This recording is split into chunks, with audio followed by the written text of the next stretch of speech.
Oke, di dunia pangan Indonesia ada satu pahlawan yang sering banget kita lupain. Nah, kali ini kita akan bedah kisah epiknya, sosok yang kelihatannya sederhana, tapi ternyata luar biasa perkasa. Siapa lagi kalau bukan Tuan Singkong? Yah, di tengah gemerlapnya padi dan jagung yang selalu jadi primadona, ada satu jawara yang diam-diam berdiri di belakang. Sering terlupakan, padahal kekuatannya itu, wow, luar biasa. Jadi, siapa sih pahlawan ini? Dan kenapa ceritanya itu penting banget buat masa depan Indonesia? Yuk kita selam lebih dalam ke kisah Tuan Singkong ini buat ngerti kenapa perjalanannya krusial banget buat kita semua. Oke, kita mulai dari bagian pertama, pahlawan pangan yang terlupakan. Ini soal paradoks seorang jawara. Kita akan kenalan lebih dekat sama pahlawan kita ini.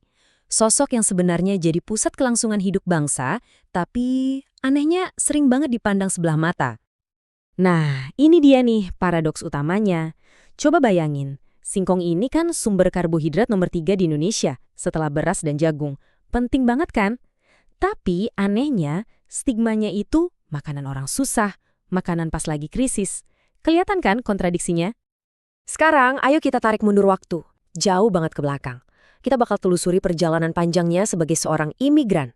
Dari benua lain, melintasi lautan dan abad, sampai akhirnya mendarat di sini dan, ya, mengubah segalanya. Lihat deh perjalanan epiknya ini. Dia itu aslinya dari Amazon, sekitar 5.000 tahun yang lalu. Terus, abad ke-16, sampailah dia ke Nusantara, di bawah pedagang Portugis dan Spanyol. Tapi, apa dia langsung diterima? Enggak, dia diabaikan lebih dari 200 tahun. Cuma dijadiin pagar hidup. Gila kan? Baru di tahun 1850-an, pas ada paceklik besar di Jawa, potensinya kelihatan. Dari situ dia bangkit jadi penyelamat. Bahkan di akhir abad ke-19, dia jadi raksasa komersial buat ekspor tapioka. Dari yang terbuang, jadi pahlawan. Setiap pahlawan super pasti punya kekuatan dan kelemahan kan? Nah, Tuan Singkong ini juga sama. Dia punya kekuatan super yang luar biasa. Tapi di balik itu, ada satu kelemahan fatal yang tersembunyi. Coba kita lihat kekuatan supernya. Pertama, dia itu penakluk kekeringan. Akarnya bisa cari air pas yang lain udah nyerah. Kedua, dia jagoan di lahan marginal. Tanah miskin, tanah masam, gak masalah buat dia. Terus, mesinnya itu efisien banget, bisa hemat air di cuaca panas. Dan yang paling keren, dia punya aliansi rahasia sama jamur mikoriza buat bantu serap nutrisi. Ini sih bener-bener keajaiban evolusi yang cocok banget buat kondisi di Indonesia. Tapi, nah ini dia kelemahannya. Sisi gelapnya kalau boleh dibilang gitu. Di dalam singkong itu ada zat yang namanya linamarin. Kalau jaringan singkong mentah rusak, zat ini bisa melepaskan racun sianida yang sangat berbahaya. Ini bukan main-main, bisa fatal kalau salah penanganan. Terus gimana dong? Nah, disinilah kearifan lokal nenek moyang kita bekerja. Mereka itu jenius. Mereka menemukan cara menjinakkan racun ini lewat serangkaian ritual. Pertama, dikupas, karena racun paling banyak di kulit. Terus direndam berjam-jam biar larut, dimasak sampai matang karena panas menghancurkan racunnya, atau difermentasi jadi tape. Mikroorganisme bantu memecah sianidanya. Dan terakhir dijemur jadi gaplek, bikin racunnya menguap. Luar biasa kan? Ancaman mematikan diubah jadi makanan yang aman. Oke, setelah racunnya jinak dan kekuatannya terbuka, Tuan Singkong ini nunjukin bakat terbesarnya. Dia itu master transformasi. Seorang jenius yang punya 1.000 wajah. Yuk, kita lihat dia bisa berubah jadi apa aja. Di setiap dapur, dia bisa jadi pahlawan. Jadi getuk yang kita semua suka. Jadi tiwul, pengganti nasi yang jadi simbol ketahanan. Jadi tape, yang manis dan unik itu. Tapi nggak cuma itu. Di dunia industri, dia jadi tepung tapioka yang diekspor ke seluruh dunia. Dan buat masa depan, wow, dia bahkan bisa diubah jadi bioetanol, bahan bakar hijau. Keren banget, fleksibilitasnya ini hampir tanpa batas. Dari semua transformasi itu, mungkin ini yang paling strategis, MOCF, atau Modified Cassava Flour. Ini bukan sekedar tepung singkong biasa. Ini adalah jawaban kita untuk melawan ketergantungan sama tepung terigu impor. Coba lihat perbandingannya.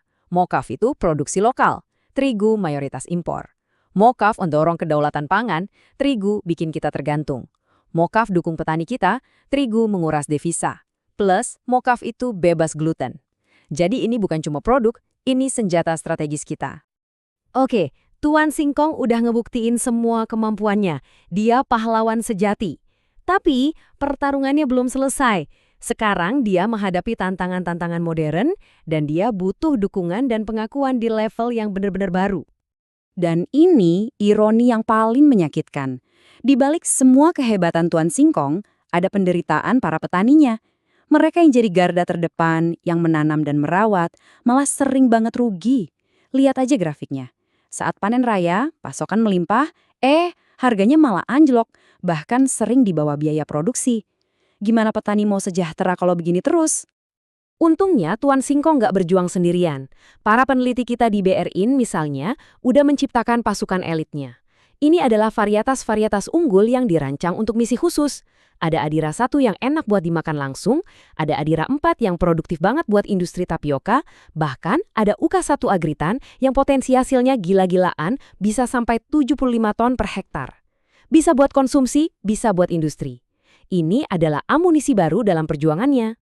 Dan dukungan nggak berhenti di situ. Sekarang, sebuah aliansi besar mulai terbentuk untuk membela singkong. Ada pemerintah, lewat Kementan dan Badan Pangan Nasional, ada para peneliti dari BRIN, ada juga masyarakat sipil seperti Masyarakat Singkong Indonesia yang terus mengadvokasi. Dan tentu saja, para akademisi dari universitas. Semuanya bersatu, berjuang bersama Tuan Singkong dalam pertarungan terakhirnya mendapatkan pengakuan yang layak. Jadi, setelah mendengar semua kisah ini, kita sampai pada satu pertanyaan penutup yang penting banget. Tuan Singkong ini udah mengabdi buat bangsa kita selama ratusan tahun. Dia selalu ada di saat-saat sulit. Pertanyaannya sekarang, kapan giliran bangsa ini yang mengabdi padanya? Kapan kita akan benar-benar memberinya penobatan resmi dan posisi terhormat yang sudah seharusnya jadi miliknya?